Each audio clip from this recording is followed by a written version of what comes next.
Сәлем достар, қалдарыңыз қалай?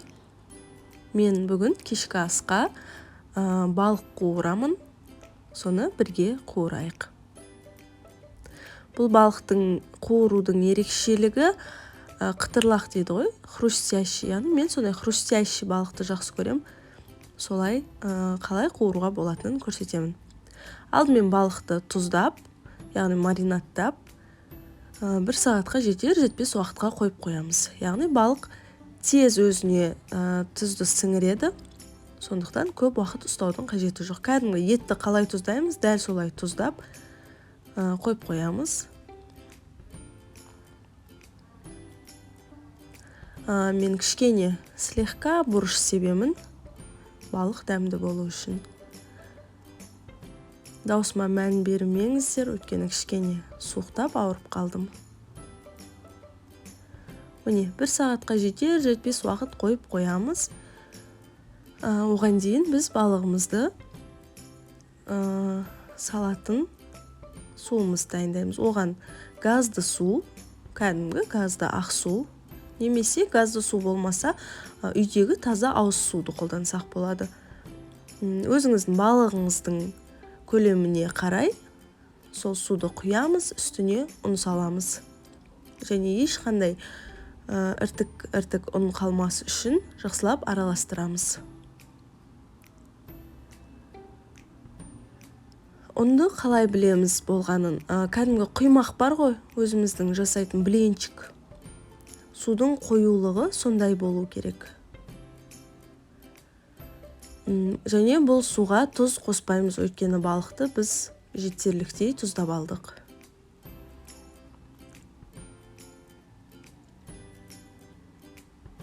Іртік болмау керек, жақсылап араластырамыз. Жалпы балық тұзды жақсы көретін жануар, сондықтан тұзын көбірек септік. Міне, көрініп тұр ғой, қаймақтан кішкене сұйықтау болады, бірақ сүттен қою болады.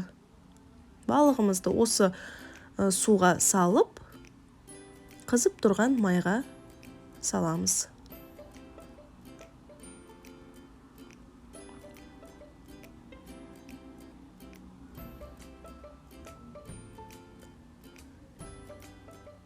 Міне, қызып тұрған майға. Не үшін бұндай суға құйдық, салдық? Өйткені тек ұнға ұнататын болсақ, біріншіден ұн шашырап, және ұн өте көп кетеді. Ал осы суға істесек, ұнды үнемдейміз, екіншіден жаңағыдай хрустящий болып шығады. Енді балығым піскенше, мен бетіне пияз бен лимон қосқанды жақсы көремін, және оны да осы балық піскен майға бір салып аламын. Міне, балық осылай қызарғаннан кейін екінші жағын аударып аламыз да.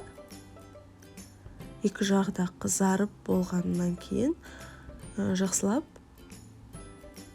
аламыз. Және астына салфетка немесе осылай май сорып алатын бір қағаз қойсаңыз болады, өйткені майға пісіп шыққаннан кейін кішкене майын сору қажет болады. Енді барлық балықты осылай салып қуырып аламыз да, ең соңында жаңағы пияз бен лимонды бір салып аламыз. Ұзақ емес, бір 20-30 секунд қызып тұрған майға салып алсаңыз жетеді, өйткені ол пісіп кетпеу керек.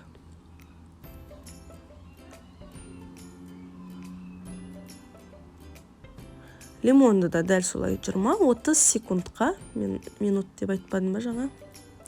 20-30 секундқа салып аламыз. Сонымен балығымыз да дайын. Өте дәмді қытырлақ балықтар. Өкінбейсіз, осы тәсілмен жасап көрсеңіз, каналға тіркеле кетіңіз.